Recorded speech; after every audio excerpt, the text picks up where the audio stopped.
नमस्कार। इस दिल से के एपिसोड में हम ऐसे सब्जेक्ट पे चर्चा करेंगे जो बहुत ज़रूरी है और अहम है। मैं आपसे एक खुद से सवाल पूछना चाहता हूँ कि अगर कोई घटना हो जाए, आज के दिन कोई घटना हो जाए और 20, 30, 40, 50 साल बाद उसके बारे में लिखा जाए तो हर एक का नज़रिया अलग होगा। आज के दिन भी अगर पहलगाम के बारे में हम बात करें तो सब कुछ हमें नहीं मालूम और हम अपनी राय, कई लोग अपनी राय बताएंगे, क्या हुआ क्या नहीं हुआ, आरोप लगाएंगे, कुछ कहेंगे कि देखो हमने कमाल कर दी। लेकिन जब इतिहास लिखा जाएगा तो वो बातें अलग होंगी, क्योंकि तब तक कई चीज़ें सामने आ जाएंगी। और ये बात केवल हिस्टोरियंस ही कर सकते हैं, जो इतिहास को जानते हैं, जो रिसर्च करते हैं, जो समझते हैं कि उस समय क्या हो सकता था, क्या हुआ था। और होता क्या है कि आज के दिन, मैं कुछ 10-11 सालों की बात कर रहा हूँ पिछले, कि जो हमारे जो राजनीति के लोग हैं उनको लगता है कि वो इतिहास ज़्यादा जानते हैं, और जो हिस्टोरियंस हैं जिनको इतिहास का मालूम है वो समझते हैं इनको क्या मालूम है, और साथ साथ में मीडिया भी इनसे के साथ लग जाता है। तो आज के दिन इतिहास, राजनीति के लोग देश को बताते हैं कि हमारा इतिहास क्या था, नेहरू जी ने क्या किया, महात्मा गांधी जी ने क्या किया, सरदार पटेल साहब ने क्या किया, कौन किसके विरोध में था। और ये ऐसे लोग बात करते हैं जिनको अता पता है नहीं। क्यों? क्योंकि ये तो वहाँ थे भी नहीं। वहाँ कौन था? हिंदू महासभा थी, आरएसएस के लोग थे। उन्होंने कभी जो हमारी स्वतंत्रता की लड़ाई हुई उसमें तो कभी भाग ही नहीं लिया, और आज वो बड़ी बड़ी बातें करते हैं। तो बात यह है कि इन बातों में मिथ क्या है और रियलिटी क्या है, मतलब कि भाई झूठ क्या है और सच क्या है, और इनके बारे में चर्चा करेंगे कि झूठ जो फैलाया जा रहा है उसके पीछे असलियत क्या है, इसके बारे में बात करेंगे हम। और हमारे साथ 3 ऐसे लोग हैं जिनकी जानकारी इतनी है कि आज जब आप उनसे सुनोगे कि असलियत क्या है, हुआ क्या, नेहरू के बाद स्वतंत्रता का बलक, कैसे हमें स्वतंत्रता मिली, और आज क्या ये कह रहे हैं उनके बारे में, इन बातों पे हम चर्चा करेंगे। और हमारे साथ सबसे पहले Mridula Mukherjee, thank you very much for being here. आप तो एक डिस्टिंग्विश्ड हिस्टोरियन हो, अग्रेरियन हिस्ट्री आपने शुरुआत वहाँ से की, अब तो आप मॉडर्न इंडियन हिस्ट्री में आप यू आर नोन। आप प्रोफेसर रही JNU में, फॉर्मर डायरेक्टर ऑफ NMML, और you are family of historians. Husband is a historian, your parents were historians, they used to teach in Lahore, your sister is a historian, and you studied in LSR, then JNU, and in 1971. And then, of course, you got a PhD in JNU, professor of modern Indian history, and then, of course, you were chairperson of the Center for Historical Studies, Dean of the School of Social Studies, visiting scholar of Duke University, also the Institute of South Asian Studies in France. And of course, you're a prolific author. कई आपने co-author की हैं, किताबें के author की हैं। बिपिन चंद्रा जी, incidentally Bipin Chandra जी मुझे भी पढ़ाते थे, मैं उनका स्टूडेंट रहा हूँ, तो हमारा बड़ा अच्छा ताल्लुक आता उस समय उनके साथ। And you have authored a book called India's Struggle for Independence. And of course, there are many other things that I can say about you, or your desire for upholding civil liberties in this country.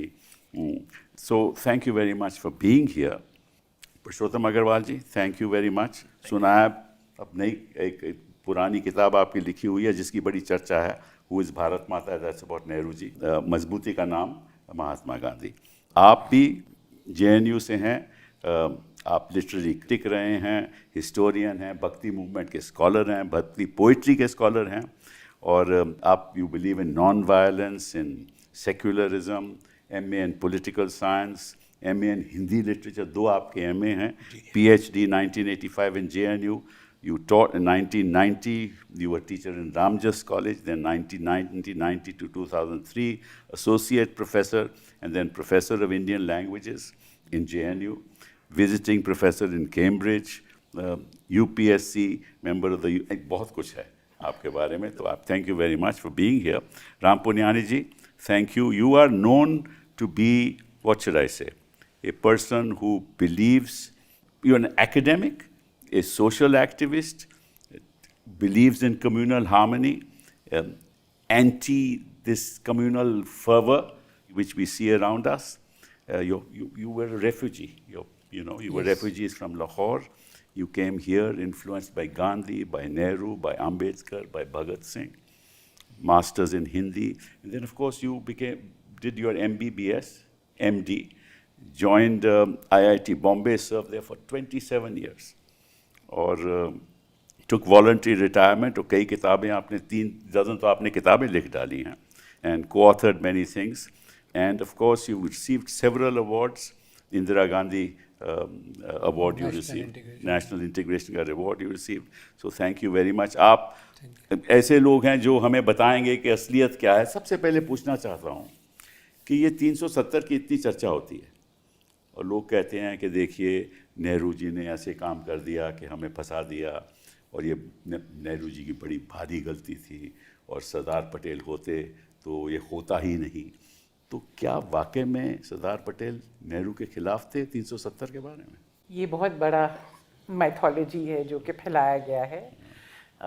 मैं बहुत खुश हूँ कि आपने इसको सबसे पहले ही उठा लिया, क्योंकि ये आज के माहौल में ये डेंजरस भी है बहुत. इसके पॉलिटिकल कॉन्सिक्वेंसेस जो है वो बड़े सीरियस है. तो बहुत ज़रूरी है कि हम इसके बारे में क्लैरिटी दें.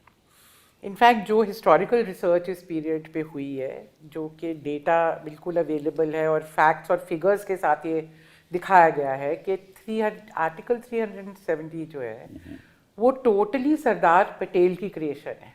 अच्छा.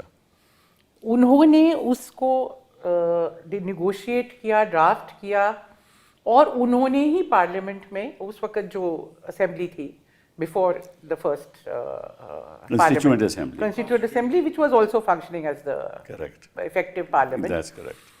उन्होंने ही उसको इंट्रोड्यूस किया. इनफैक्ट जवाहरलाल नेहरू उस वक्त हिंदुस्तान में भी नहीं थे. सुना है कि हिंदुस्तान में नहीं थे वो. तो सरदार पटेल उसके ऑथर है और उसको इंट्रोड्यूस भी उन्होंने किया. और इससे आपको मालूम है कि इसके पीछे एक और कहानी है. वो बताइए. वो ये है कि अगर सरदार पटेल प्राइम मिनिस्टर होते तो जो कश्मीर में हुआ वो सब होना ही नहीं था. 370 भी नहीं होना था. उनका तो कोई उसके साथ था ही नहीं. सब नेहरू की देन है. और दूसरा कि यूएन में जो ले जाया गया मामला, और जिस के एकदम से कश्मीर को हमने कॉन्कर करके क्यों इंटीग्रेट नहीं कर लिया, ये सारी की रिस्पॉन्सिबिलिटी जवाहरलाल नेहरू. ये वहाँ लगता है कि इनको सब मालूम है. असलियत कश्मीर की इनको सब मालूम है. और ये कि अगर सरदार पटेल होते तो असलियत ये है कि जब निगोशिएशंस हो रहे थे, एक्सेशन हो रहा था एक एक करके स्टेट्स का इंडिया के साथ, तो 3 प्रॉब्लम एरियाज थे. अच्छा. हैदराबाद, जूनागढ़ और कश्मीर. जी हाँ. तो सरदार पटेल इनफैक्ट जूनागढ़ और हैदराबाद में इंटरेस्टेड थे कि उनका इंटीग्रेशन हो जाए इंडिया के साथ. कश्मीर में उनको बहुत ज़्यादा रुचि नहीं थी. In fact Jawaharlal Nehru is the one जिनके कारण कश्मीर इंडिया में आया. वो क्यों वजह है? मैं अपनी बात बताऊं जी. अगर कश्मीर चले जाता जी, पाकिस्तान के साथ चले जाता, तो जो इंटरनेशनल बॉर्डर है वो पंजाब से जुड़ जाता. बिल्कुल जुड़ जाता ना. अगर पंजाब से जुड़ जाता कितनी भारी स्ट्रेटेजिक प्रॉब्लम होती हमें.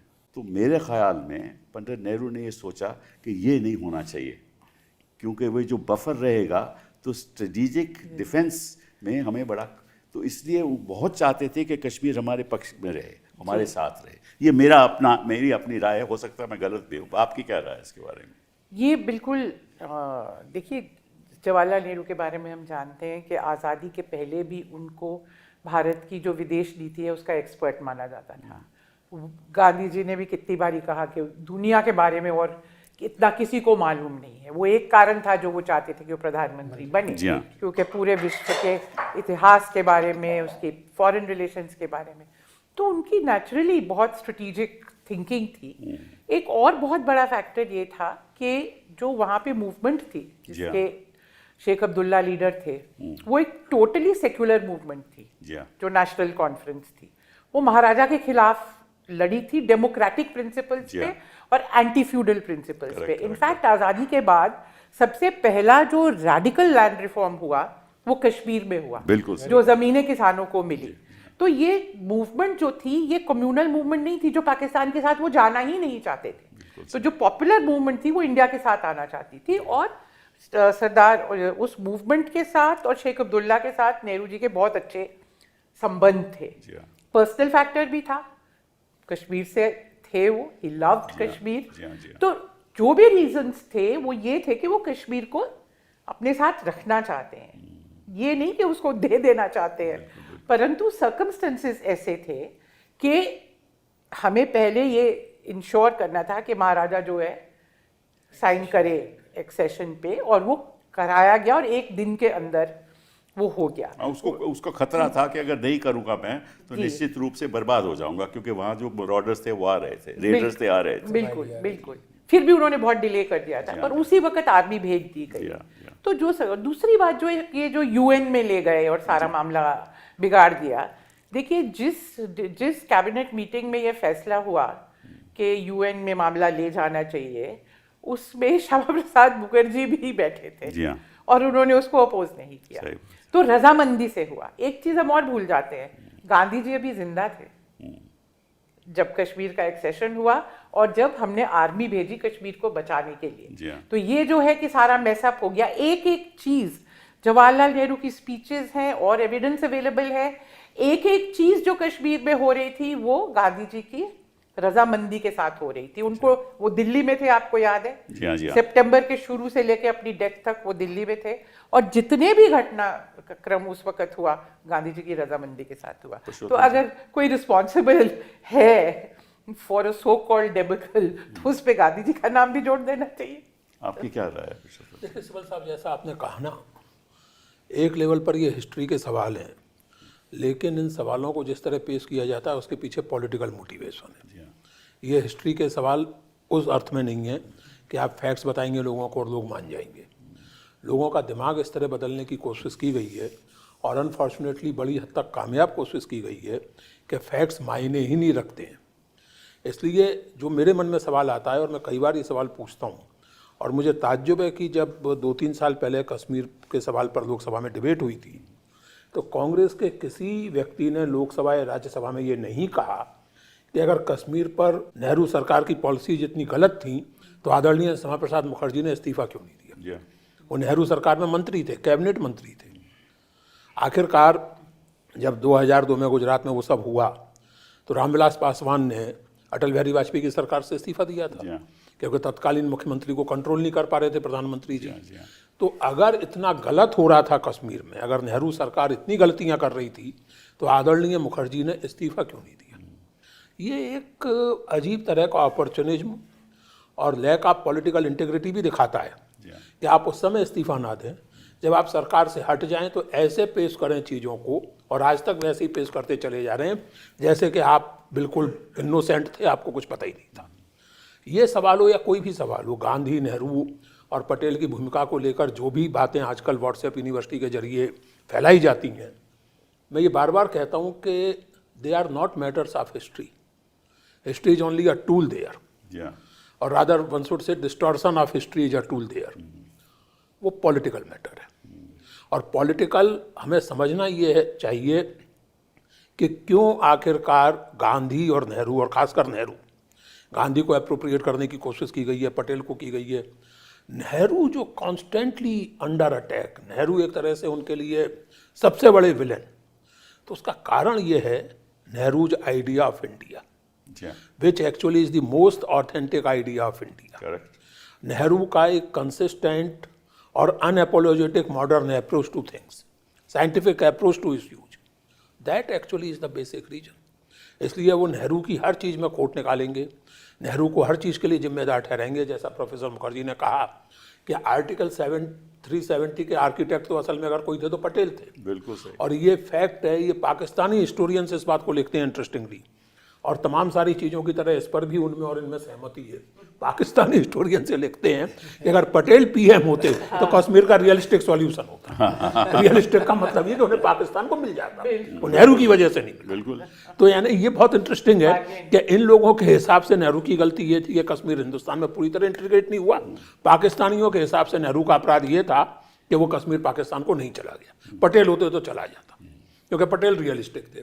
अब रियलिस्टिक वगैरह कहने की बात कहने कुछ ने ये भी लिखा है कि पटेल ने जाकर डोगरा रूलर को बोला कि भैया अगर आप जाना चाहते हो पाकिस्तान तो मुझे कोई आपत्ति नहीं है। हाँ, ये सही है कि गलत नहीं, है? ये सही है। देखिए बात ये है, जैसे आपने कहा और वो सही भी है, पटेल के पर्सपेक्टिव से भी अगर हम देखें तो जिन्ना साहब का इरादा ये था कि न केवल कश्मीर पाकिस्तान में आए बल्कि हैदराबाद भी पाकिस्तान में आए, या एक इंडिपेंडेंट मुस्लिम स्टेट बन जाए। तो आप कल्पना कीजिए, पटेल के पॉइंट ऑफ व्यू से सोचिए, जैसे आपने कहा कि उस समय उनकी जगह रख के अपने आप को सोचिए। सन 1948-49 में अगर एक तरफ पाकिस्तान, दूसरी तरफ ईस्ट पाकिस्तान, तीसरी तरफ कश्मीर का मसला और फिर चौथी तरफ दक्कन में हैदराबाद, तो पटेल की सोच कोई बहुत गलत नहीं थी कि कम से कम एक दो जगह तो क्लियर इंटीग्रेशन हो। इसीलिए हैदराबाद में पुलिस एक्शन किया गया था कि वो आप करते रहिए जो भी। जूनागढ़ उनके सबसे प्रिय था। और जूनागढ़ तो उनका वो जूनागढ़ में गुजरात फैक्टर था, जैसे कश्मीर में कश्मीरी फैक्टर था, उसी तरह जूनागढ़ में तो हर चीज में गुजरात फैक्टर तो आज भी है। नहीं देखिए, नहीं सबल साहब माफ कीजिएगा, पटेल के गुजरात फैक्टर और आजकल के गुजरात फैक्टर में उतना ही फर्क हो सकता है, उतना ही फर्क है जितना रोशनी और घुप अंधेरे में। पटेल का गुजरात फैक्टर अलग तरह का था, आजकल के जो महानुभाव लोग हैं उनका गुजरात फैक्टर अलग। इंटीग्रेशन का फैक्टर था, ये डिसइंटीग्रेशन का फैक्टर। अब डिसइंटीग्रेशन का है या किसी लोगों के प्रति सेवा भाव का है, कुछ खास लोगों के प्रति, वो मैं नहीं जानता लेकिन पटेल और इनके गुजरात फैक्टर की कोई तुलना नहीं हो सकती। नहीं, मैं तो वैसे आने मैं जानता हूँ। तो इसलिए मैं देखिए फिर वही कहूँगा, और हमेशा इस बात को हम लोगों को समझने की जरूरत है। जैसे मैं आपसे जो सवाल कर रहा हूँ या ऑडियंस से, कांग्रेस वाले क्यों नहीं ये बात कह पाए लोकसभा में कि भाई अगर इतनी ही गलती थी, इतनी बड़ी, और आज तक क्यों नहीं कह पाते कांग्रेस वाले या कोई भी लेफ्ट डेमोक्रेटिक लोग कि भाई साहब अगर यही इतना गलत, ये फैसला इतना गलत था तो डॉक्टर मुखर्जी ने नेहरू कैबिनेट से इस्तीफा उस समय क्यों नहीं दिया। कहते कि नहीं आप गलत कर रहे हैं, आप 370 ला के गलती कर रहे हैं, मामले को यूएनओ में ले जाके गलती कर रहे हैं, प्लेबिसाइट की चर्चा करके गलती कर रहे हैं, therefore I resign. He never did it. Why? नहीं, पर पटेल ऑल्सो नेवर पब्लिकली, कभी उन्होंने नहीं, पटेल ने तो ड्राफ्ट किया। पटेल तो उससे सहमत थे ना, पटेल क्यों करेंगे? बिल्कुल। मैं तो ये तो कहते हैं कि पटेल खिलाफ थे। नहीं, ये झूठ फैला, मिथ और रियलिटी इसी की बात है। ये तो देखिए, ये भी कहते हैं कि नेहरू गांधी को छल करके, हुडविंग करके पीएम बन गए। हाँ, वो दूसरी बात अब है। इसमें तो देखिए ऐसा है कि जो लोग गांधी को गांधी से बेहतर जानते हैं या नेहरू को नेहरू से बेहतर जानते हैं या पटेल को पटेल से बेहतर जानते हैं, उनसे मैं क्या बहस कर सकता हूँ? वो तो सर्वज्ञ हैं, वो तो मतलब वो सब कुछ जानते हैं। तो जो सब कुछ जानता है सिबल साहब, उससे कोई बात नहीं हो सकती। जो ये मान ले कि हाँ भाई मैं कुछ जानता हूँ कुछ नहीं जानता, हाँ बिल्कुल, उनको तो मालूम है कि गांधी क्या चाहते थे, नेहरू क्या। अब देखिए ये बड़ी आसानी से भूल जाते हैं कि पटेल ने कहा था जब ईस्ट बंगाल में प्रॉब्लम हो रही थी और नेहरू ने कहा था कि मैं बापू की तरह इस्तीफा देकर चला जाऊंगा और वहाँ घूमूंगा जगह जगह।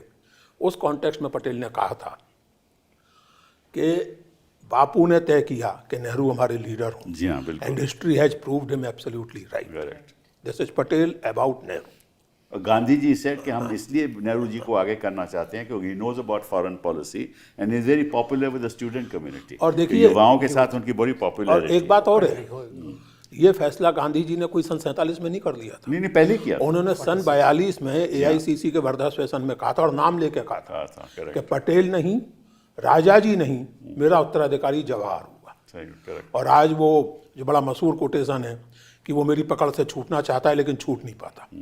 और आज मेरा कितना भी विरोध करे, मैं जानता हूं कि मेरे जाने के बाद जवाहर मेरी जुबान बोलेगा। बिल्कुल।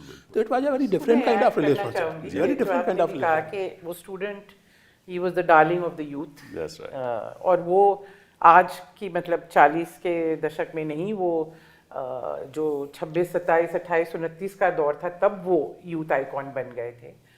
और सबसे इम्पोर्टेंट जो एक प्रूफ उनकी पॉपुलैरिटी का है और कि एक्चुअली वो गांधी जी के बाद जो सेकेंड लीडर बन गए थे, जी हाँ, जी हाँ, उसका प्रूफ ये है कि जब 36-37 वाला इलेक्शन हुआ प्रोविंशियल जी हाँ, लेवल पे, जो सारे प्रोविंसेस में पहली बार पॉपुलर इलेक्शन हुआ, जी हाँ।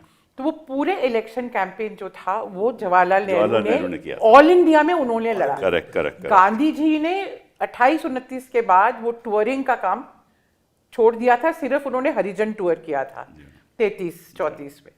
अब जो है उसमें बिल्कुल क्लियर था कि ऑल इंडिया लेवल पे अगर कोई लीडर है, हाँ, वो नेहरू है। जो पॉपुलर लीडर है, जो मास लीडर है, सरदार पटेल की अपनी पोजीशन थी, वो कांग्रेस ऑर्गेनाइजेशन के बहुत वो थे, उनका बहुत बड़ा रोल था। गुजरात में वो मास लीडर थे, पेजेंट लीडर थे, पर ऑल इंडिया लेवल पे चाहे वो ये 36-37 हो, चाहे वो 46 वाला इलेक्शन हो, हर एक में आप देखेंगे कि जवाहरलाल नेहरू जो है वो सामने लाए जाते हैं। क्यों? तो वो क्लियर था। तो इन अ वे मैं ये कहती हूँ कि महात्मा गांधी जो थे, उन्होंने जो उनको अनॉइंट किया अपना सक्सेसर, जी हाँ, जो जी हाँ। वर्ड्स आपने यूज किए कि मेरे उत्तराधिकारी ये होंगे, वो एक तरह से जो पॉपुलर रिकग्निशन जवाहरलाल नेहरू को ऑलरेडी मिल गई थी, उसको रिकग्नाइज कर रहे थे, उसको फॉर्मलाइज कर रहे थे। He had emerged, That's right. he was not being favored as a favorite son or something no, and of course. imposed on the people. No, nothing And of the therefore So everybody understood. Pटेल withdrew, वो जो nomination In fact, हुआ। वो वाला incident in fact I would like नहीं, to वो clarify. तो एक minute, आप बोलिए वो तो please. बात की बात है, लेकिन हाँ। जिस चुनाव का जिक्र हो रहा है उसके बाद ही पटेल ने गांधी को लिखा था कि इन चुनावों में जितनी मेहनत जवाहर ने की है वो कल्पना के परे है। In English the exact words are beyond one's imagination, That's correct. कि इतनी कल्पना नहीं कर सकते आप जितनी मेहनत जवाहर इस समय कर रहे हैं।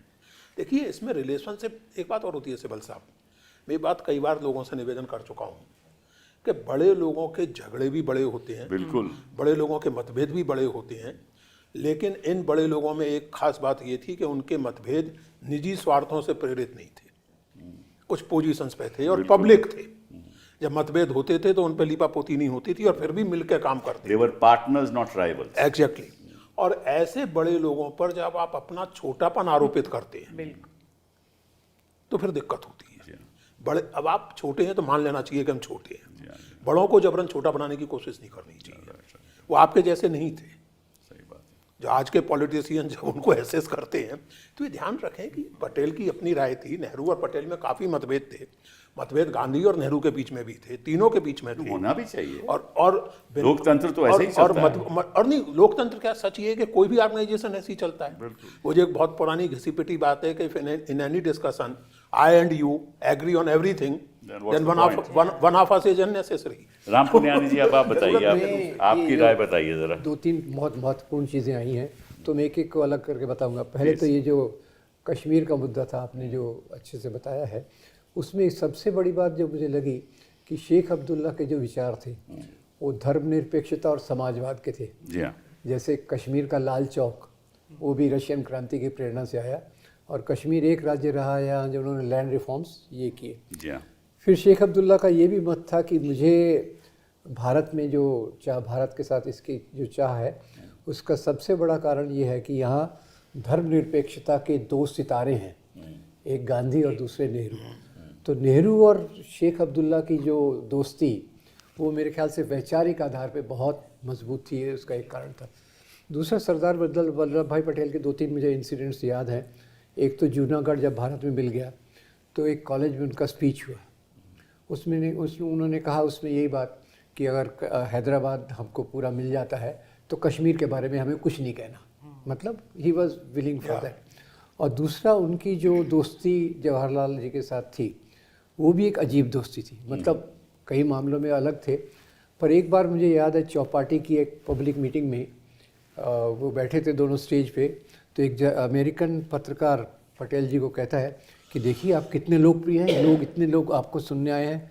तो पटेल बड़ी ईमानदार से कहते हैं, ये मुझे देखने नहीं आए, मुझे सुनने नहीं आए, ये जवाहर को सुनने आए हैं। तो तीसरा, उनके जो स्नेह था, तो जवाहरलाल जब इंटरिम प्राइम मिनिस्टर बने तो वो पटेल को पत्र लिखते हैं कि अब हमारी सरकार होने वाली है और मैं आपको आमंत्रित करता हूँ कि आप आके गृह मंत्री का पद संभालिए। तो वो थोड़ा सा गुस्से और नाराज़गी और प्रेम में बोलते हैं कि हम दोनों इतने सालों से महात्मा गांधी के चरणों पे बैठ के राजनीति सीख रहे हैं, आपको मुझे इनवाइट करने की क्या ज़रूरत है? मैं हमेशा आपके साथ हूँ, आप मेरे लीडर भी हैं और बड़े छोटे भाई भी हैं, ऐसा छोटा भाई भी कहते हैं और साथ साथ लीडर भी कहते हैं। और जो गांधी जी का रोल था, गांधी जी तो उस समय कांग्रेस में थे नहीं, सब मौलाना आज़ाद के बाद जो प्रेसिडेंट चुनना था और वो प्रेसिडेंट ज़्यादातर इंटरिम प्राइम मिनिस्टर बनने वाला था, तो उस समय नेहरू जी का नाम ये प्रोविंशियल कमिटीज़ में से नहीं आया, कृपलानी का आया, पटेल का आया। तो फिर महात्मा गांधी उस समय पटेल को बोलते हैं तुम अपना नाम विड्रॉ कर लो, और सरदार पटेल बिल्कुल खुशी खुशी उस बात को स्वीकार करते हैं। और वो गांधी जी की बात जो थी, जो आपने कही, एक तो कि भाई वो जानते थे यूथ में ही नहीं कि भारत में अगर गांधी के बाद सबसे लोकप्रिय नेता था तो वो नेहरू था। और ये बात और तो और भगत सिंह ने कीर्ति में एक लेख लिखा था, आज के लीडर और उनका कार्य, तो उसमें वो सबका एनालिसिस करते हैं और आखिर में कहते हैं कि भविष्य की जनरेशन के लिए जवाहरलाल नेहरू का नेतृत्व भारत के लिए सबसे उसमें वो खास करके नेताजी सुभाष बोस के साथ नेहरू को कंपेयर करते हैं। और उसमें बहुत दिलचस्प बात कहते हैं कि सुभाष बाबू बंगाली जैसे होते हैं वैसे भावुक हैं, और पंजाब के लोग पहले से ही बहुत भावुक हैं, हमें और भावुकता की जरूरत है, हमें विवेक की जरूरत है जो नेहरू से मिलेगा। Something to this effect. ये बहुत महत्वपूर्ण बात है। और तो वो नेहरू इनफैक्ट पंजाबी में जो उनका ट्रांसलेशन है जो भगत सिंह का, वो बहुत ही इंटरेस्टिंग है। वो कहते हैं कि दो तरह के लीडर होते हैं, एक राज पलटू और एक युग पलटू।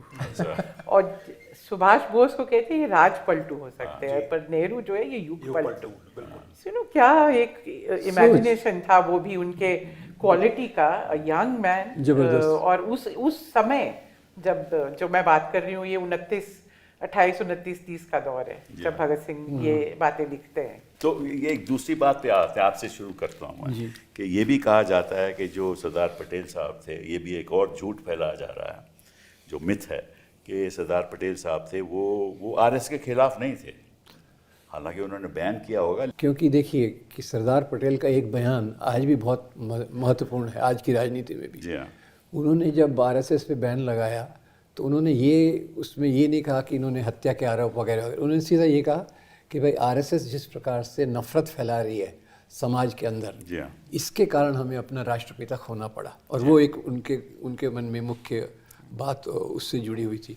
और दूसरी बात जो थी कि उन्होंने ये भी कहा कि आरएसएस जो हिंदू राष्ट्र की बात करती है, ये बिल्कुल बेवकूफ़ी, मतलब ना समझे की बात है। हिंदू राष्ट्र की जो कल्पना है ये एक पागलपन है। उनके वाक्य ये है कि हिंदू राष्ट्र की कल्पना पूरी तरह से पागलपन है। तो मुझे नहीं लगता कि सरदार पटेल किसी भी प्रकार से आरएसएस के प्रति कोई ये रखते होंगे। मैं एक जब बैन हुआ, मैं आपको कुछ पढ़ना चाहता हूँ आपके सामने सब लोगों के। जब बैन हुआ तो गोवलकर साहब ने लिखा अपने सरदार पटेल को कि साहब आप बैन इसको लिफ्ट कीजिए। तो उन्होंने 11 सितंबर को 1948 में इसका जवाब दिया। मैं पढ़ना चाहता हूँ, जवाब अंग्रेजी में है। There can be no doubt that the RSS did service to Hindu society, but the objectionable part arose when they, burning with revenge, began attacking Muslims. That's right. Organizing the Hindus and helping them in one thing, but going in for revenge for its sufferings on innocent and helpless men, women and children is quite another thing. Apart from this, their opposition to the Congress, and that too with such virulence, disregarding all considerations of personality, decency or decorum, जो आज भी हो रहा है, आज भी हो रहा है, created a kind of unrest among the people. All their speeches were full of communal poison. Correct. It was not necessary to spread poison in order to enthuse the Hindus and organize for their protection. As a final result of the poison, the country had to suffer and sacrifice of the invaluable life of Gandhiji. RSS men expressed joy and distributed sweets after Gandhiji's death. ये जवाब था sir. और ये पटेल सीधे गोलवलकर को लिखा। हाँ, गोलवलकर। सीधे गोलवलकर। ये डिटेल में मैंने जो शॉर्ट में बताया, ये रियलिटी है। और ये कहते हैं कि साहब वो तो मतलब कि प्रो आरएसएस थे। तो इसके बारे में और कुछ आपको जानकारी जरा? ये बिल्कुल इन्हीं लाइंस में उन्होंने श्यामा प्रसाद मुखर्जी को भी लिखा। अच्छा। चिट्ठी लिखी कि ये उन्होंने उनकी जब वकालत करने की कोशिश की कि आरएसएस को अब छोड़ देना चाहिए, एटसेट्रा एटसेट्रा, उनको भी उन्होंने ये लिखा कि आप भूल जाते हैं कि ये गांधी जी का जब असैसिनेशन हुआ तो इन्होंने स्वीट्स बांटे और खुशियां जी मनाई। हाँ। आप लीड कर रहे हैं उनकी इन्हीं टर्म्स में वो उन्होंने जुलाई एकदम- 18 1948 की चिट्ठी है जी। जिसका आप जिक्र कर बिल- रहे हैं। बिल्कुल। जो आरएसएस को बैन करने का जो कम्युनिके था फरवरी 1948 का, जी हाँ। उसमें तो सीधे सीधे ये कहा गया था कि जो जहरीला वातावरण तैयार हुआ उसमें हजारों लाखों प्राण गए, सबसे मूल्यवान प्राण महात्मा गांधी के गए। उसमें कुछ इस तरह की बात थी। देखिए, ये जो आमतौर से कहा जाता है और बहुत आसानी से कह दिया जाता है प्रो हिंदू, मैं ये कहता हूँ कि मान लीजिए प्रो हिंदू थे तो इससे कहाँ साबित हो गया कि प्रो हिंदुत्व थे? हाँ। यानी किसी का हिंदू होना, पटेल हिंदू थे, पटेल बड़े आस्थावान सब हिंदू हिंदू हैं थे। भैया। मैं मुझे कहने में कोई संकोच नहीं है कि मैं हिंदू हूँ। मैं उन लोगों में से नहीं हूँ जो हिंदू कहने पर अपने आप को बगलें झांकने लगे। बिल्कुल। और मैं तो ये कहता हूँ कि सिबल साहब कि चूंकि मैं हिंदू हूँ इसीलिए मैं हिंदुत्व से परेशान रहता हूँ, बिल्कुल। क्योंकि मुझे लगता है कि मेरे हिंदू ट्रेडिशन को, मेरे हिंदू विरासत को अगर सबसे ज़्यादा खतरा किसी से तो पॉलिटिकल हिंदुत्व से है। जी हाँ, जी हाँ। और कई बार मुझे लगता है कि पटेल भी ऐसा ही महसूस करते थे, इसीलिए इतने हार्श वर्ड्स उन्होंने मैं लिखे आपको गोलवलकर थोड़ा को। इंटरप्ट करना चाहता हूँ। जो आपने कही ना वो बड़ी पते की बात है। उन्होंने कहा एक पब्लिक 11 जुलाई 1949 में उन्होंने कहा कि the RSS will function as a cultural organization, eschewing secrecy and adjuring violence. And then Patel in a public speech on February 24, 1949 said, मैं quote कर रहा हूँ, we must understand that Muslims are going to stay here. Yes. It is our responsibility to make them feel it is their country. Communalism is poison. Yes, that's precisely the तो point. जो सब उलट हो रहा है यहाँ तो आज के दिन, वो पटेल उनके बिल्कुल खिलाफ था। हाँ, करेक्ट। हाँ। और ये लोग समझते नहीं है कि यही बात आज भी सच्चाई है। नहीं, बिल्कुल, और ये हमेशा सच्चाई रहेगी। देखिए, हिंदुस्तान हिंदुस्तान नहीं रहेगा अगर ये अपनी डाइवर्सिटी को छोड़ देगा तो। जी हाँ, ये संभव ही नहीं है। Hindustan is defined by diversity. जी हाँ, और वो केवल रिलीजन की बात नहीं है, केवल हिंदू मुस्लिम की बात नहीं है। लैंग्वेज के लेवल पर ले लीजिए, एथनिसिटीज के लेवल पर ले लीजिए, कल्चर्स के लेवल पर ले लीजिए। और ये बात हिंदुस्तान के नेशनल मूवमेंट का हर नेता जानता था, जी हाँ। चाहे वो गांधी हो, नेहरू हो, सुभाष बोस हो और चाहे पटेल हो। सुभाष बोस भी इन लोगों के बड़े प्रिय हीरो हैं, बिल्कुल। लेकिन उन्होंने अपनी फौज का नाम स्वतंत्र भारत सेना तो नहीं रखा था, जी हाँ, आज़ाद हिंद फौजी रखा था। जी हाँ। और हिंद शब्द से भी इनको आपत्ति होनी चाहिए क्योंकि मूलतः फारसी का है, लेकिन सुभाष बोस का तो नारा जय हिंद था। जी हाँ, बिल्कुल। तो ये देखिए, और मौलाना आजाद के नाम पे उन्होंने नहीं वो तो ब्रिगेड बनाई देखिए, थी। मौलाना आजाद के नाम पर, नेहरू के नाम पर और गांधी गांधी जी के के नाम नाम पर। पर। गांधी जी को राष्ट्रपिता कहने वाले पहले व्यक्ति वो थे, बिल्कुल। Father of our nation. बिल्कुल। ये एक्सप्रेशन पहली बार सुभाष बोस ने इस्तेमाल किया है। तो प्रॉब्लम यही है जो मैं आपसे शुरू से मैंने कहा कि सवाल हिस्ट्री का है ही नहीं। हाँ, बिल्कुल। पॉलिटिक्स सवाल का ये है कि राजनीति का आप है। अपनी पॉलिटिक्स के लिए एक माइथोलॉजी क्रिएट करते हैं, हिस्ट्री को डिस्टॉर्ट करते हैं। अनफॉर्चुनेटली फॉर वेरियस रीजंस, जिन पर कभी अलग से बात हो सकती है, बड़ी हद तक इनको कामयाबी मिली है। मेरे लिए चिंता की बात ये है। अभी तो हम ये डिस्कशन कर रहे हैं। एग्जैक्टली, देखिए, इसलिए कर रहे हैं। बड़ी हद तक ये कामयाबी अभी जो आपने वो पढ़ के सुनाया कि सरदार पटेल ने कहा कि they will function as a cultural organisation. Yes. और ये अब ये बात है कि ये ढंडोरा पीटना चाहिए छत से हम लोगों को बिल्कुल। कि इन्होंने ये अंडरटेकिंग दी। अंडरटेकिंग दी हुई है That's right. कि हम जो है पॉलिटिकल एक्टिविटीज में हिस्सा नहीं लेंगे, Correct. हम एक कल्चरल ऑर्गेनाइजेशन कहते। तो मैं तो कहती हूँ कि पूछो कि भी कौन सा लास्ट कल्चरल ये शो सारा आपने तो ऑर्गेनाइज culture- किया यहाँ था, तो बताओ। सारा ही कल्चरल हो रहा है। सारे कल्चरल ही हो रहा है। मतलब पूछे कि हमारे कौन देश का सा- कल्चर ही चेंज हो रहा है तो कल्चरल तो हो गया ना। इन्होंने ये भी अंडरटेकिंग दिया था, इन्होंने ये भी अंडरटेकिंग दिया था कि हम कॉन्स्टिट्यूशन अपना बनाएंगे, बिल्कुल। जो इन्होंने नहीं बनाई। कोई मेंबरशिप रजिस्टर नहीं होता। इनके जो फंड्स आते हैं, जो डोनेशन आते हैं, जो एक कलेक्शन करते हैं, उसका कहीं कोई हिसाब नहीं होता। तो मैं ये भी सवाल पूछना चाहती हूँ सबसे कि हाउ कम 75 साल से ज्यादा हो गए आजादी के ये बाद। कल्चर के लिए सब नहीं, खर्च सर, कर रहे वैसे- हैं। हाँ, सर, तो इनसे सर- तो कल्चरल ऑर्गेनाइजेशन से भी तो हम हिसाब मांगते सर, हैं, आप इनसे इस- कोई हिसाब नहीं मांगते। आप इस प्रोग्राम के होस्ट हैं, लेकिन मैं आपसे एक सवाल पूछना चाहता पूछिए पूछिए। हूं। मतलब RSS is not a registered No, organisation, no, is it? it isn't. RSS does not submit any accounts or funds of anything to Correct, anybody. correct, correct. तो what exactly its legal position? हाँ, मैं भी यही कह रही हूँ। कानूनी तौर से है क्या An RSS? organization doesn't have membership, it has no legal position. नहीं तो मतलब is it an organization or I mean is how not. how will it नहीं, will बिल्कुल be, ऑर्गेनाइजेशन है ही नहीं। how it will be defined in terms of law? It is What it's a conglomeration of people. आपके प्रधानमंत्री तो Congregation of NGO people, it's only congregation of नहीं उसमें men. वैसे राष्ट्र सेविका समिति है हाँ वो अलग है, ये तो आप मत कहिए। अच्छा, हिंदुस्तान के जनता का कोई सेगमेंट ऐसा नहीं है जिसमें उनकी मौजूदगी ना हो या उन्होंने बनाने की कोशिश ना की। अच्छा, वनवासी कल्याण परिषद भी है, अच्छा, अच्छा, अच्छा, भूतपूर्व सैनिक परिषद भी है और राष्ट्र सेविका समिति भी है। अच्छा। लेकिन जो मैं सवाल आपसे पूछ वो रहा हूँ, आरएसएस के मेंबर हैं? जी जी नहीं आरएसएस के नहीं, सबऑर्डिनेट सबॉर्डिनेट है, मेंबर नहीं है। आरएसएस का मेंबर कोई नहीं है आजकल के जमाने की। लेकिन अगर आप विद्यार्थी परिषद के किसी कार्यकर्ता से पूछें तो वो कहेगा हम आरएसएस के मेंबर नहीं है, विद्यार्थी परिषद के मेंबर हैं। अच्छा, अच्छा, ये है, मैं इस बात को अच्छी तरह जानता हूँ क्योंकि मुझे थोड़ा सा अंदरूनी तजुर्बा है। बिल्कुल। उसको तो क्वेश्चन नहीं कर सकते। नहीं, हम उस पे क्वेश्चन नहीं। As a body how we define RSS in law, not in politics. आपके प्रधानमंत्री उनको एनजीओ कहते हैं, दुनिया का तो सबसे NGO बड़ा। में तो भाई, ये registered मैं होता है NGO उत्तर में तो इस registered किस्म होता के है। उत्तर दे सकता हूँ। They are not a legal entity, they are not answerable to anybody, right? I don't even know whether they file income tax return. मैं ऐड करना चाहूँगा, आप जो कह रहे थे ना सुभाष बोस के साथ, बड़ा इंटरेस्टिंग है वो। सुभाष चंद्र बोस के साथ उनके डिफरेंसेस भी हुए, वो निकल भी गए।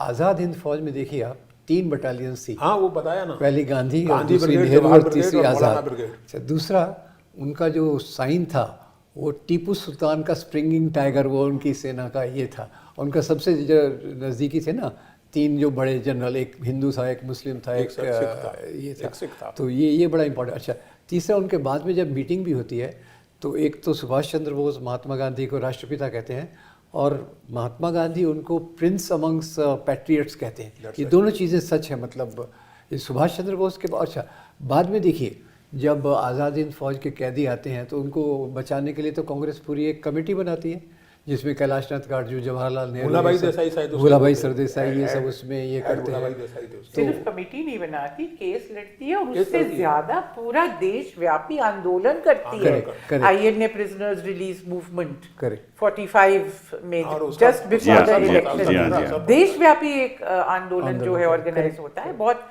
उसके आईएनए के हक में ही हुआ। और क्या हुआ वो? दूसरी आप बात ये कहते हैं कि जो सोमनाथ टेम्पल जिसकी रिकंस्ट्रक्शन हुई तो उसमें नेहरू उनके विरोध में थे। ये भी एक और झूठ फैलाया जा रहा है, तो इसमें असलियत क्या है? हाँ, ये देखिए ऐसा है कि आज़ादी के ठीक बाद गुजरात में कुछ लोग जैसे KM मुंशी, जी हाँ, उन्होंने ये मैटर, मैं हिस्ट्री में नहीं जाना चाहती, वो भी डिस्कस कर सकते हैं इसकी, सोमनाथ की। क्योंकि गांधी जी की भी राय इसके बारे में थी जो जी भी, जी बिल्कुल हाँ, बिल्कुल। हाँ। तो ये जब डिस्कस हुआ कि सोमनाथ का मंदिर जो है बनाना चाहिए, तो गांधी जी ने इनफैक्ट मामला उठाया और कहा, और वल्लभ भाई पटेल को बुलाया और कहा कि इसमें कोई सरकारी पैसा नहीं लगना चाहिए, जी हाँ, आप बनाइए, बट ये प्राइवेटली होना चाहिए, लोगों की अपनी मर्जी से हो। पर क्योंकि सेकुलरिज्म के ये खिलाफ है कि सरकार जो है वो किसी भी तरह का धार्मिक जो काम है, चाहे वो कंस्ट्रक्शन हो या कुछ और हो, उसमें हिस्सा ले, उसके गलत है। तो पटेल ने अश्योर किया गांधी जी को कि नहीं, ये प्योरली प्राइवेट एंटरप्राइज होगा। मतलब फिर बात आई उसके इनॉग्रेशन की। जी हाँ, जहाँ राजेंद्र प्रसाद जी गए। जी, और जवाहरलाल नेहरू ने इस पूरे उसमें उनका कोई हस्तक्षेप नहीं है, उन्होंने कभी नहीं कहा कि नहीं बनना चाहिए। तो इशू जब आया कि प्रेसिडेंट ऑफ इंडिया उसको इनॉग्रेट करने जी हाँ, जाएंगे, जी हाँ, तब जवाहरलाल नेहरू का ये था कि एज प्रेसिडेंट ऑफ इंडिया आप अगर करेंगे तो ये हमारे it will have political consequence. Exactly. और उन्होंने कहा एज अ प्राइवेट सिटीजन अगर आप जाना चाहते तो वो अलग बात होती, but you are the president of India, therefore I am very uncomfortable. उन्होंने उनको बैन नहीं लगाया, रोका नहीं, फिर मुबारकबाद भी दी, जब बन गया तो मुबारकबाद दी थी, क्योंकि फिर जी। वॉलंटरी ट्रस्ट बना, ट्रस्ट ने प्राइवेटली पैसा लिया जी। और फिर लोगों ने पैसा दिया वॉलंटरी, और फिर वो पेपर बना। पर इस पे क्योंकि ये मामला उठा है और आजकल गर्म है, और प्राइम मिनिस्टर ने भी उसको बहुत बढ़ा हाँ, चढ़ा exactly, के exactly. अभी बना दिया उसको।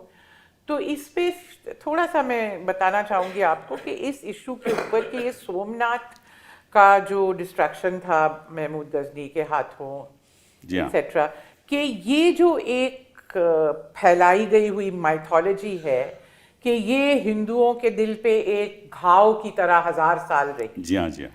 तो इस पे हमारी बहुत बड़ी प्रोफेसर हैं, प्रोफेसर रोमिला थापर, जी हाँ। उन्होंने इस मामले को उठाया और उन्होंने एक पूरी किताब लिखी है इस पे, अच्छा। जिसमें उन्होंने ये दिखाया है कि गजनी के डिस्ट्रक्शन के बाद कई साल गुजर गए जबकि कहीं किसी जगह कोई रेफरेंस नहीं है उसके डिस्ट्रक्शन के बारे में, और ये कि लोग उसके बारे में उत्तेजित हैं। अच्छा। फिर वो बताती है कि 200 या 300 साल बाद हमें वहाँ से एविडेंस मिला है कि उस एक जो वहाँ के रूलर थे उन्होंने एक मर्चेंट को कुछ जमीन दी, वहाँ मॉस्क बनाई, अच्छा। मंदिर के प्रेमिसेस के अंदर।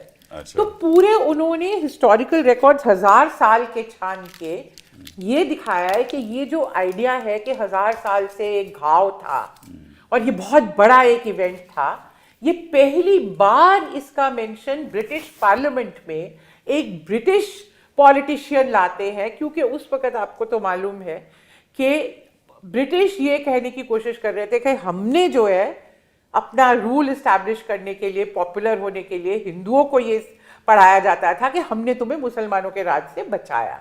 उसमें ये एक थियोरी थी कि ये सोमनाथ में जो गजनी का डिस्ट्रक्शन था, ये टिरनी, टेम्परल डिस्ट्रक्शन, पूरी कहानी पहली बार हाउस ऑफ कॉमन्स में 1830s में आई। अच्छा। वहां से कहानी शुरू होती है। फिर हमारे जो पॉलिटिशियन और इतिहासकार के मुंशी खासकर जो थे वो इसको बहुत बड़ा, और गुजरात का ये था और वो था। तो ये भी एक बहुत इंटरेस्टिंग है एक हिस्टोरियन के लिए कि हिस्ट्री कैसे क्रिएट की जाती है।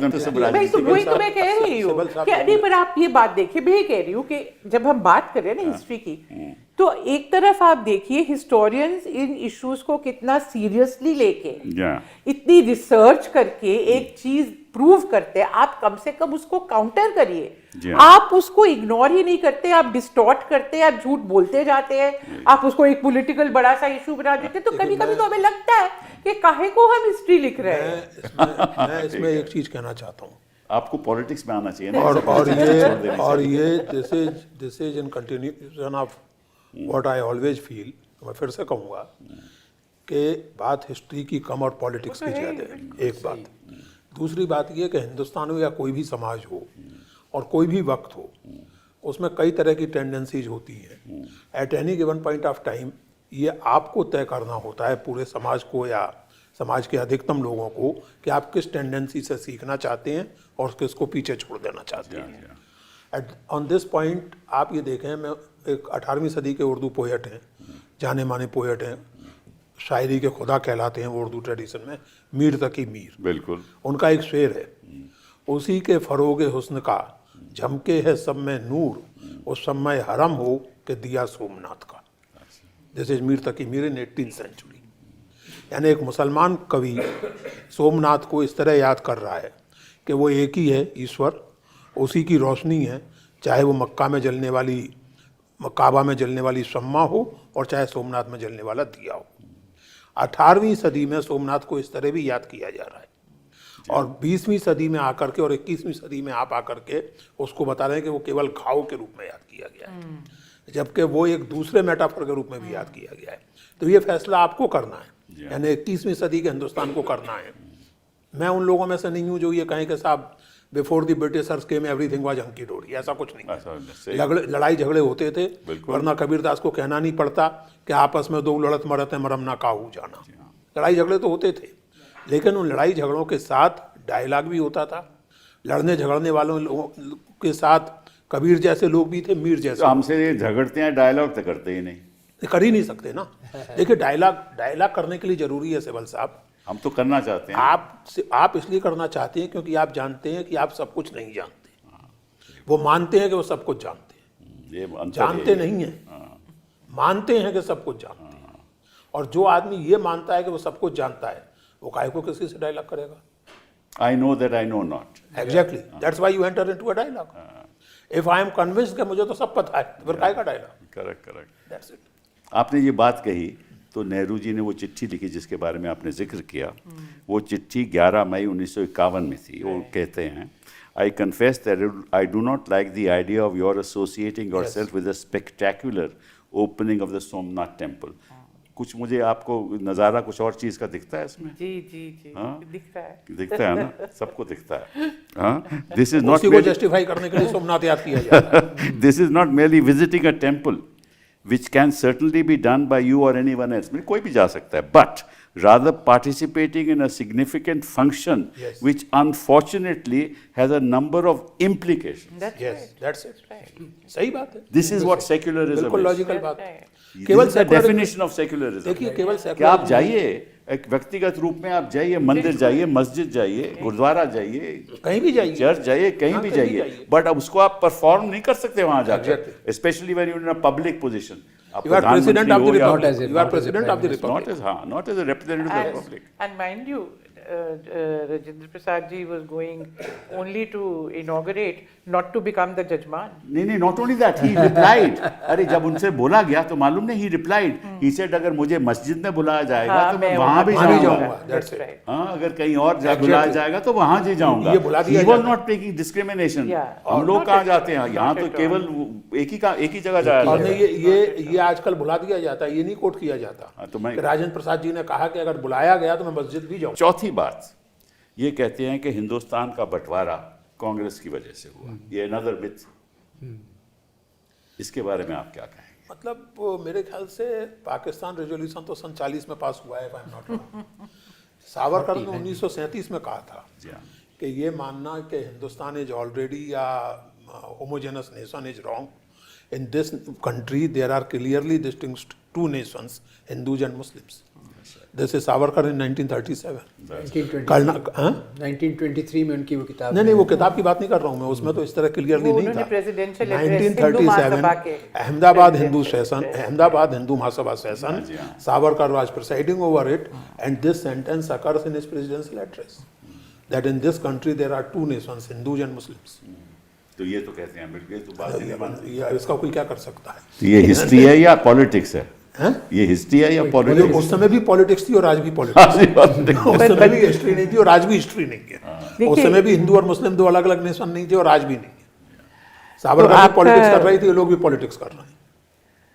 आपका जो सवाल है उसको मैं थोड़ा सा और दूसरी तरह से भी जवाब देना चाहूँगी कि देखिए, कुछ लॉजिकली भी बातें हमको समझनी चाहिए। वो पार्टी जिसने सबसे ज़्यादा कुर्बानी दी 1885 से आज़ादी की लड़ाई जो लड़ रही थी, वो क्यों चाहेगी कि जब आज़ादी हमें मिल रही है तो जिस देश को बनाने के लिए उन्होंने इतने साल से मेहनत की, इतने बड़े बड़े उनके लीडर 10-10 साल जवाहरलाल नेहरू जेल में रहे, तिलक एग्जाइल में रहे, क्या कुछ कितनी कुर्बानियाँ नहीं दी, हज़ारों लोग जेल गए, हज़ारों लोग मरे, और मुसलमान और हिंदू इकट्ठा, सब सिख हिंदू मुसलमान, अकाली मूवमेंट थी उसमें जो लड़ाइयाँ लड़ी गई थी, जो गुरु के बाग का मोर्चा था, जो गांधी जी ने कहा था कि first battle for India's freedom one, जब उसमें अंग्रेजों को पड़ा। तो ये लॉजिकल है कि वो पार्टी जो है चाहेगी कि उस देश को हम बांट दें। शुरू में लॉजिक से करना चाहती हूँ, और एक्चुअल जो हिस्ट्री है वो हम सब जानते हैं। अब भुलाना चाहते हैं तो अलग बात है कि अंग्रेजों ने 1857 के विद्रोह के बाद से ही ये हिंदू मुस्लिम जो है, जब उन्होंने देखा कि ये लोग सब इकट्ठे लड़ सकते हैं और लड़े, और वो लड़ाई 1 साल चली थी। उतने ही कुर्बानियां उधर से हुई जितनी इधर से हुई, हालांकि पावर उनके पास इतना था। कहा जाता है कि 1 लाख सोल्जर उधर मरे, 1 लाख रेबेल जो मरे, और इतना ब्रूटल रिप्रेशन हुआ। उसके बाद उनका जो पूरा पॉलिटिकल पॉलिसीज है उनका फ्रूशन था, सेपरेट इलेक्टोरेट, पहले मुस्लिम लीग को बनाया, सेपरेट इलेक्टोरेट्स 1909 में उन्होंने बना दिए। अब आज की जनता जानती भी नहीं है कि सेपरेट इलेक्टोरेट क्या होता है। सेपरेट इलेक्टोरेट ये होता है कि जो कैंडिडेट है वो भी उसी धर्म का होगा, जो इलेक्ट करेगा वो भी उसी धर्म का होगा, कंस्टिट्यूएंसी टेरिटोरियल नहीं होगी, रिलीजन बेस्ड होगी। तो ये जब आप इस तरह पॉलिटिक्स को बांट देते हैं कि जो कैंडिडेट जो लड़ाई लड़ रहा है उसको एक दूसरे धर्म के आदमी के पास या औरत के पास जाके वोट मांगने की जरूरत भी नहीं जी हाँ। है। तो लॉजिक जो पॉलिटिक्स का है वो कम्युनल अपने आप बन जाता सही है बात। और कुछ करना नहीं पड़ता। तो मेरा अपना तो ये फर्म व्यू है कि खासकर 1909 से जब सेपरेट इलेक्टोरेट बने, वो ओरिजिन ऑफ पार्टीशन हमें उसी से वहां शुरू हो मिलता गया, है, शुरू हो वहां गया। मिलता है।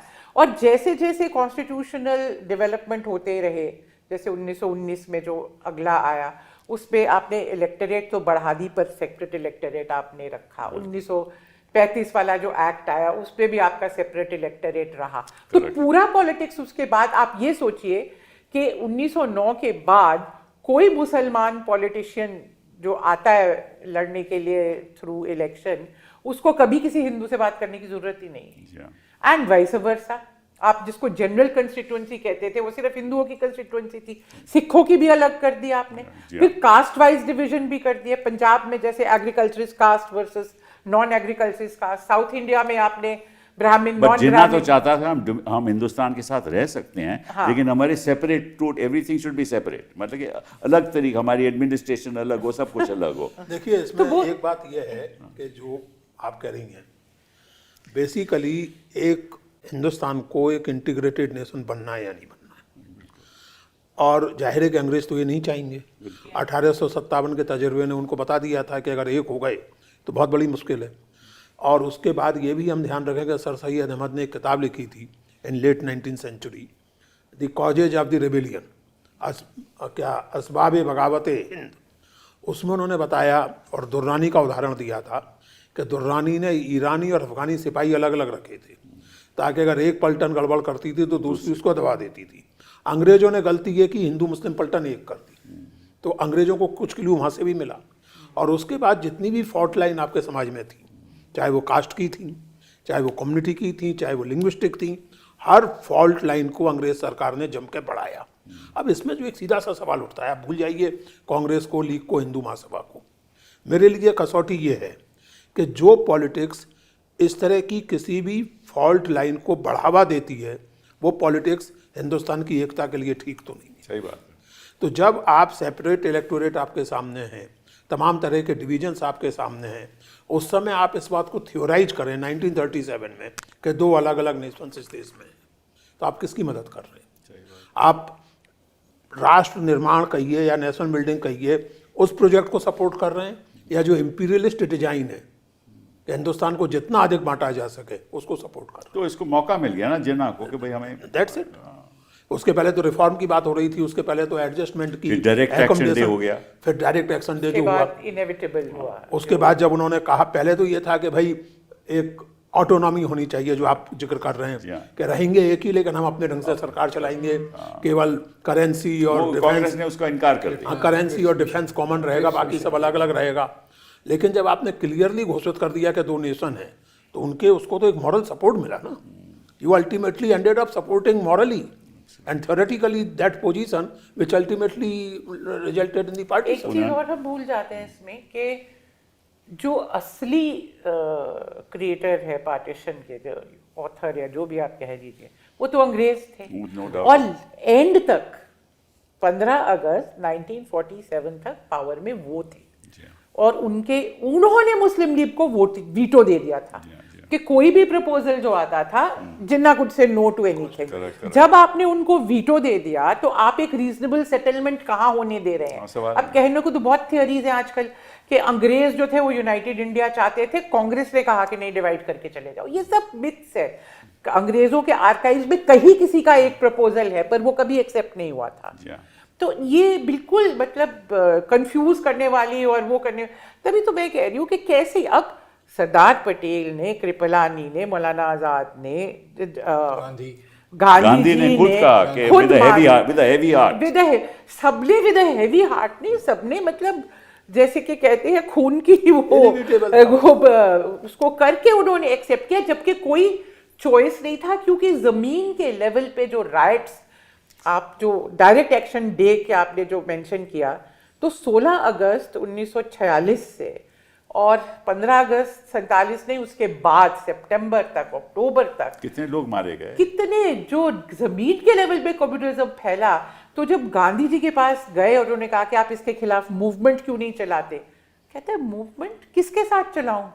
खालसा भी वही चाहता है, हिंदू भी वही चाहता है, मुसलमान, तो मेरे पास है कौन जिसको लेके मैं आगे मूवमेंट चलाऊं? सही बात। अभी भी लोग कई क्रिटिसाइज करते हैं, गांधी जी मूवमेंट चला देते तो नहीं क्या हो जाता। वो कहते हैं मेरे पास मासेस तो चाहिए। ऑर्डिनरी लोग इतना हिल गए थे उस कम्युनल वायलेंस के साथ कि कोई और चारा नहीं था। इसके बारे में राजमोहन गांधी ने 1991 में अपनी किताब में लिखा है, and I will quote, if we did not accept partition, India would be split into many bits Yes, that's right. and would be completely destroyed.